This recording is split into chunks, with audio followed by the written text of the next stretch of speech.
come up with the documentation and SDKs and all that stuff so that when a developer comes in, he can build something for the consumers.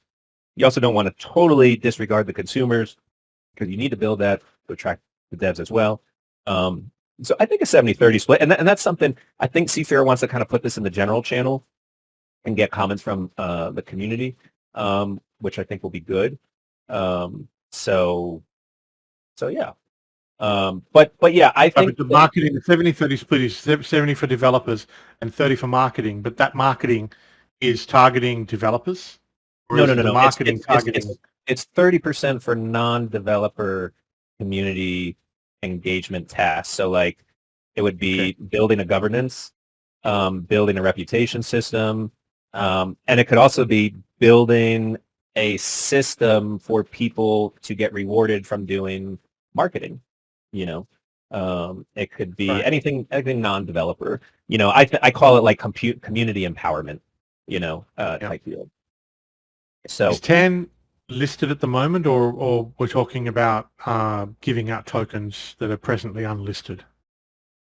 I don't know. I think that's a question for I don't know. I think it would be the Binance token until the network launches. Once the network launches, then yeah, that's a good question. Like once the network launches, what happens to the Binance tokens? Do they get exchanged? Would assume so. Yeah, so that will be, I'll put this as an action item question for Garrett. Okay. Yeah, we'll ask him that and get that for next meeting. So yeah, I think it's good. I mean, do you have any like other questions or thoughts about this sort of incentive 70-30 split, 4-year runway as an initial, as a draft?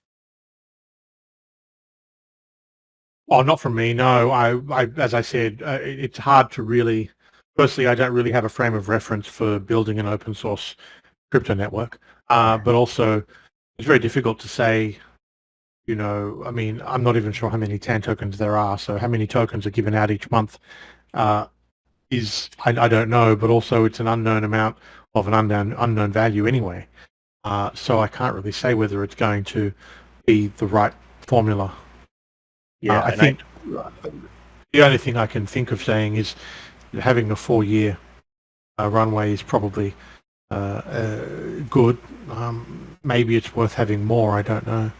But certainly it needs to be allocated and scheduled, and then that schedule needs to be quite transparent. And if it's going to be altered, it needs to be altered with community consent.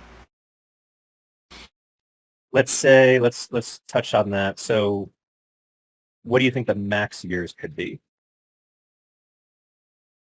IOTA is still finding its feet after 10.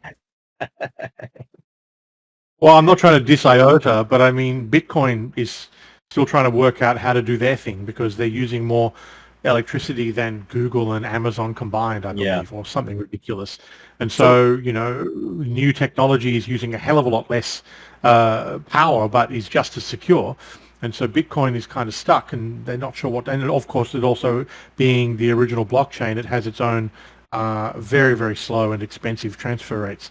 And so everything, you know, everything needs tweaking after more than 4 years. But I don't know what, you know, how it stretches out when you only have a finite supply. Yeah, that's a good idea. I'm just thinking like if we could do like maybe a community vote. Maybe I'll put something Bill poster of, you know, how many years runway does the community think we should have? You know, 3 years, 4 years, 5 years, 6 years, 10 years, 20 years. Because yeah, it's going to be a balance of if you keep so much for so many years, you don't have enough in the early days to kick it off. And ideally, theoretically, these things, you know, you want enough to incentivize people in the beginning. So that might be a big chunk of tokens distributed, but you have enough at the end that once the price goes up, that little bit at the end is enough in value that you can really, you know, cover operations.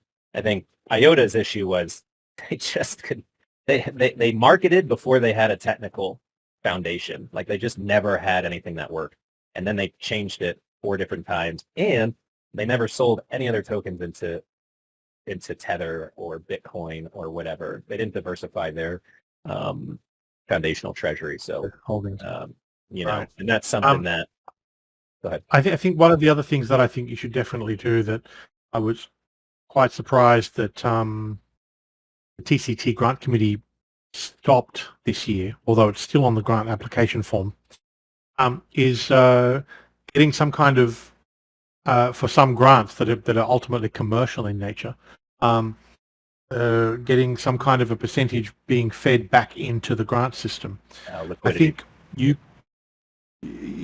so you can extend the 4 years, even though there's a finite number of TAN out there.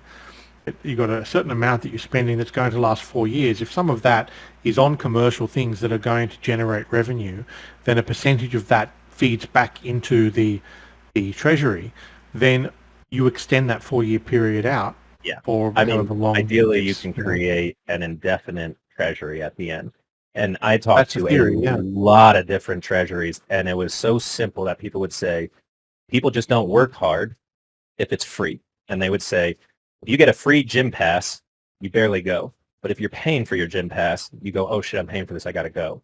It's very simple. That might be a really bad example. I think most people don't go to the gym, even if they're paying $80 a month.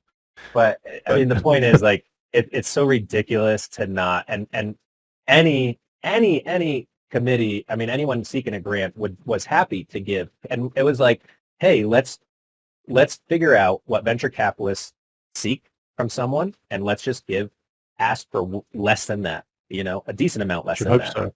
So then everyone wants to come to you versus a VC or a bank or whatever, but you're still getting something. I mean, it's just, I mean, you don't have to be fully commercial in the whole process, as long as, these things that become successful as a result of the payouts, you guys get something back that helps refill the pots. And my explanation was that is, once it goes back to the treasury, it goes back to building that city, that community, that infrastructure. So it only helps the project. Recycle it for more grants. Yeah, that's right. Yeah. Oh, guys, I forgot. I got to take my dog to the groomer. So I got to cut out of here. But this was really good. I put all this down. I'll clean this up, and I think over this next week we kind of hatch this out, and I think we're just about at the point to start giving incentives and start building, which is pretty awesome. So, Edward, I thank you for getting involved. It makes it a lot easier, and to have different points of view than myself. So. And I hope. Yeah, look, I'm happy to chime in. I mean, I don't know whether I'll be able to necessarily contribute. I'm not good with Python, and but this, I mean, you are contributing just by having. I'm happy to contribute conceptually and from a commercial perspective, for sure. Yeah, and it's just, again, it's like, as two heads think better than one. Just through discussion, ideas pop up. So I think it's great, and that's how I'm hoping to sort of help out with these meetings. It's great. It's great. But I think it's a good idea, and I continue to be gutted that IOTA's is burying Shimmer. I think it's sad. It is sad. I agree. All right. Next meeting next week. What is that? June 5th. Same time, same place, and Bill Poster will get the video link out, and then I'll do the recap. And I'll try to see if Seafair can get this draft out, and we can build this as a community. I love it. All right, guys. Have a great week. Cool. Thanks, JD. See you, everyone. Bye.